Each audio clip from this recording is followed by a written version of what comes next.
Now we have a fireside chat, IMM as an imperative, does one size fit all. In this session, Ms. Shafak Muderreskil, President of the Impact Investing Advisory Board, and Mr. Sahba Sobhani, Director of UNDP Istanbul International Center for Private Sector and Development, will join Professor Clark.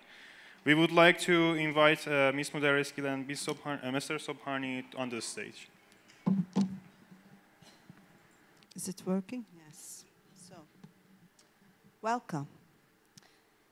What a privilege to have you both here today. Kathy, you made your way from North Carolina, a long way just for this summit, to be with us, to share your expertise, your knowledge, your workshop.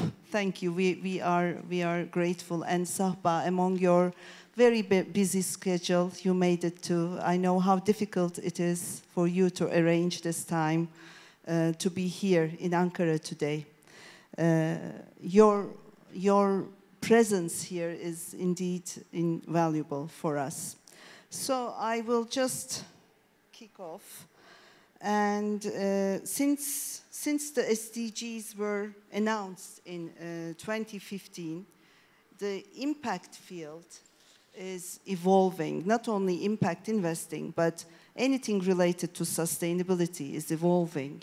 And there are so many discussions about adopting impact and embedding impact into our activities and investments. But there is still a gray area for impact measurement and management. And that's why we are here today. So there's an interest to embed impact into investments and activities, all sorts of activities, but there's a lot of scrutiny around the concept as well. So we see that there's a challenge to quantify impact, and at the same time, new methodologies, frameworks are emerging. Every day we hear about another one. And we also see that some organizations are already developing their own custom methodologies. So there's a lot, and we are kind of lost in between all of these activities. When I go to Kathy at Case I3, the Initiative on Impact Investing at Duke University, you had research projects with over 200 partner institutions. And with the impact measurement and management for the SDGs course, you have introduced numerous individuals and institutions around the world to the field of IMM. Can you please elaborate on the delicate balance between standardization and tailored approaches? So what is the importance of these overarching and guiding principles, and what are their limitations? Sure, thank you, Shafak. So in the private sector, when you're looking at entrepreneurship and finance, and people are trying to say, what should companies be doing differently around measurement and management so that we can actually have, stronger impact on these goals? For a very long time, there's been a focus on what do we measure? What are the metrics? And what we have, as you mentioned, we have a proliferation of an alphabet soup of different standards and expectations ranging from Global Reporting Initiative, TCFD, SASB. I could go on for another 5 minutes with all the acronyms, and you don't need to know them all. But the answer, as you look across these different attempts to kind of show companies what we expect them to measure, is that it really is context dependent. So even just taking one of these standards, in SASB, which has been folded up into another one, but the Sustainability Accounting Standards Board, basically the whole premise is what you need to measure for us to know whether you're having a negative impact on people and planet depends on the industry that you're in.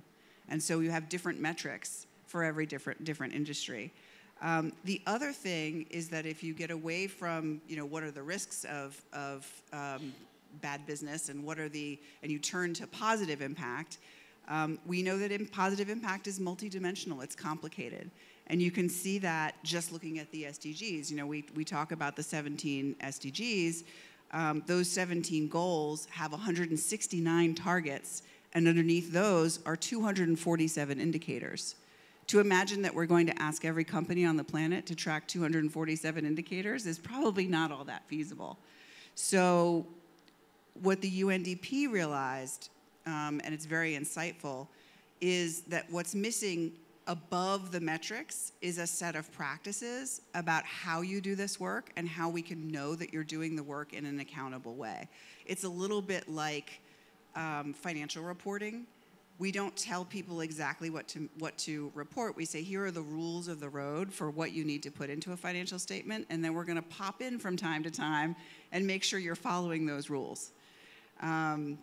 So I feel like what the metrics and management field has realized, to get back to your question, is that we need these overriding principles to make sure that we are allowing many different organizations to measure what they need to measure, but we have a common expectation of the rigor of that practice, what should be done, what should be reported, and what we can expect. Some of the limitations of that is that it makes for a very complex environment. It's very hard to compare across organizations unless people are using the same metrics.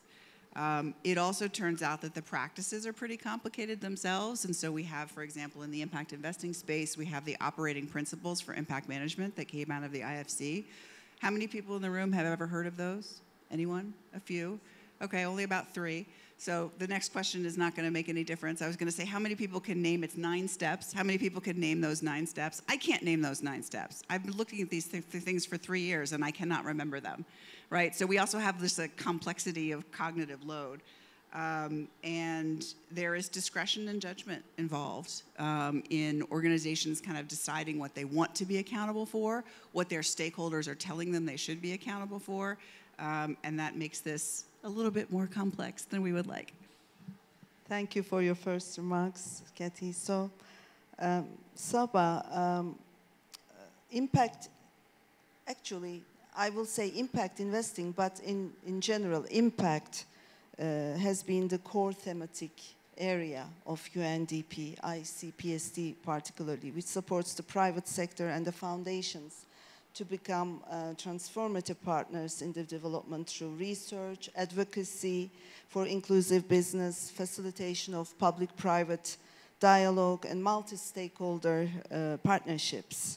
So as an international organization working in this field across the globe, what are the main challenges in reflecting the unique local issues while still remaining widely perceptible? And what's the value proposition of UNDP ICPSD's SDG investor maps? Thank you. It's great to hear testimonials from partners on. So I just want to also provide a bit of a big picture, the way we are thinking about it. 4 things. One, when they did surveys recently of 500, Fortune 500 companies, equivalent in different countries, around 80% said climate is very material to their business bottom line.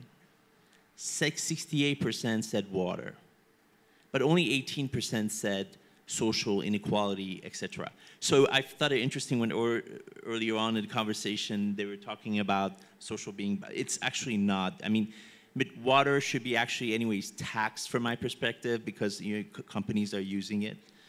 So the environmental materiality is becoming very preeminent. And in the UN, we've had a new number of conventions that have this. There's a new convention on biodiversity to protect at least % of the biodiversity of the world. If these biodiversity falls, what happens? So companies like Coca-Cola shouldn't be thinking just about their water usage, but what happens to biodiversity? Why biodiversity?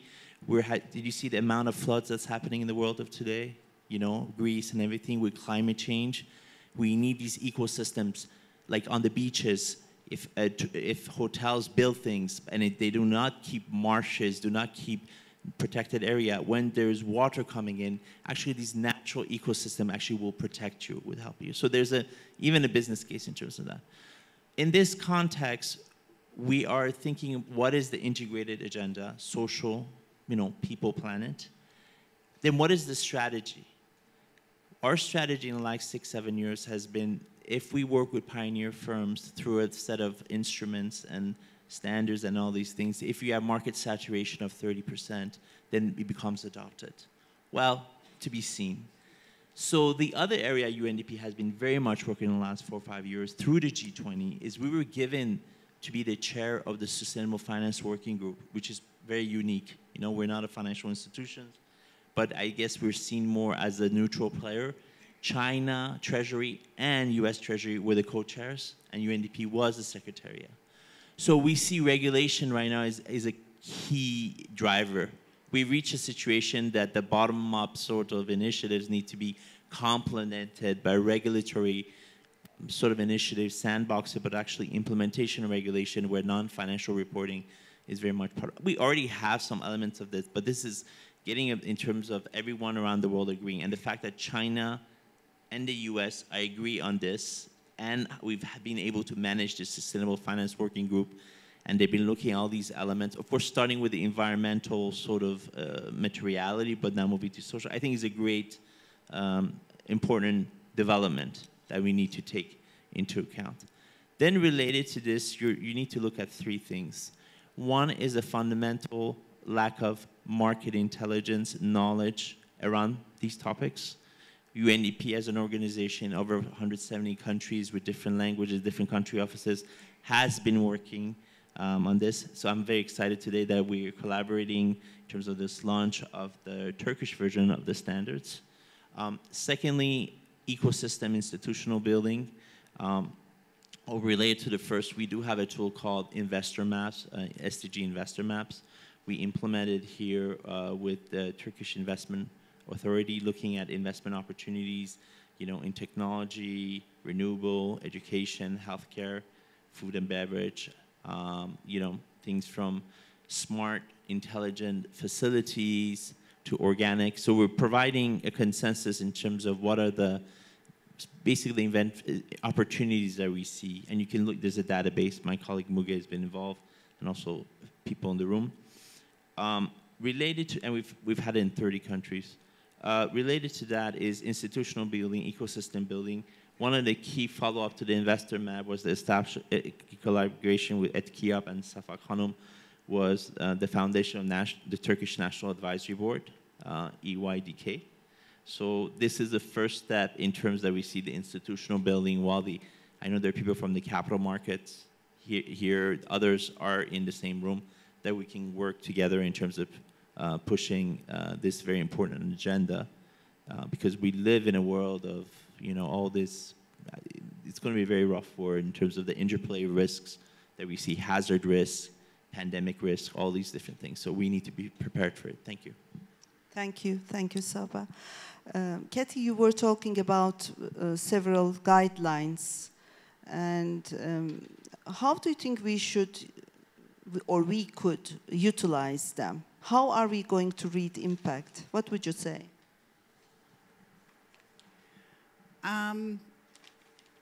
I feel like to build on what Saba was saying, there is a increasing awareness that we need different kinds of data to make decisions, that we need the kind of thing that he's talking about, which is so important, is, you know, what can governments and quasi-governmental and other organizations provide for kind of a common basis of understanding, so that individual organizations can choose their strategies within context that is much more informed than it has been. It's just, you know, the issues that we're dealing with are interrelated and hard, and we're very good at causation when it's linear, and we're really bad at it when it's multivariate.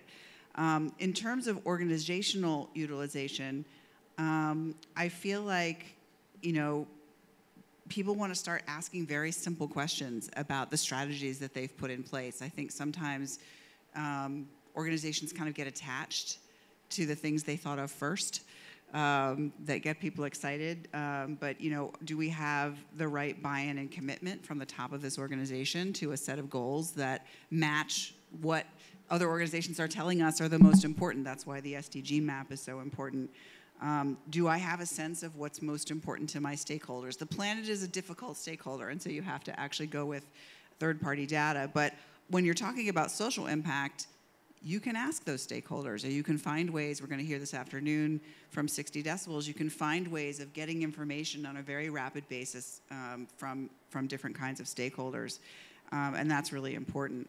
The third one is the data you're collecting, as I spoke about before, is it actionable and to whom? And, you know, I have this thing that I teach in my social entrepreneurship classes. There's a whole set of social enterprises that are basically, their business model is what I call metering. Metering is putting the information right in front of you when you need to see it, right? And it changes behavior faster than almost anything else. Turns out people really like seeing that feedback and being accountable to it. And then the last one, which is, you know, it sounds so simple, but it's very tricky. When we're making progress, is it actually in the right direction?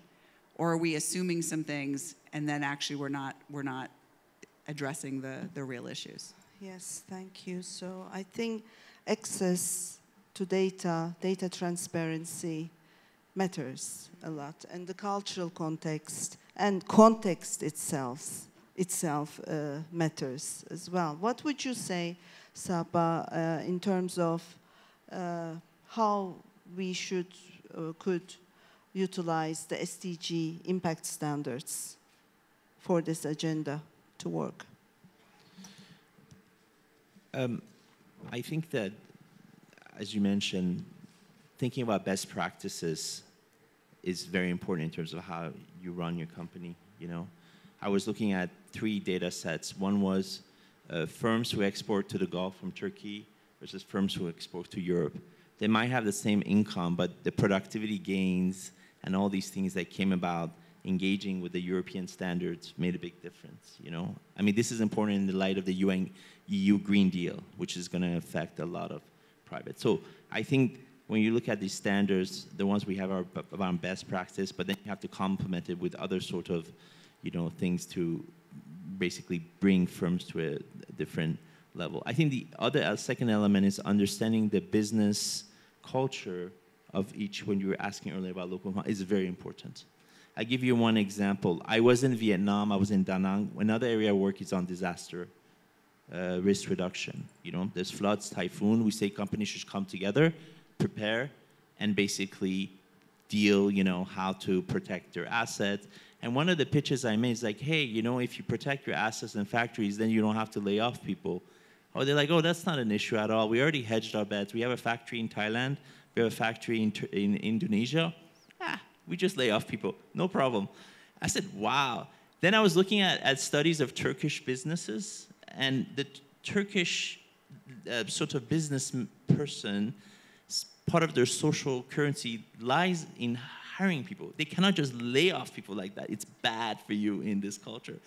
What was interesting in Da Nang, that for tourism, the disaster risk was a material risk. Like, they literally had to have tourists run away from their hotels in 15 minutes. So for that industry, they were willing to come up with a collective initiative to deal with these issues. But in the manufacturing industry, they're like, no, they said also we were bombed by the Americans for like, 15 years. So drills and running away is not a big deal for us. So we have a whole protocol in terms of how we deal this.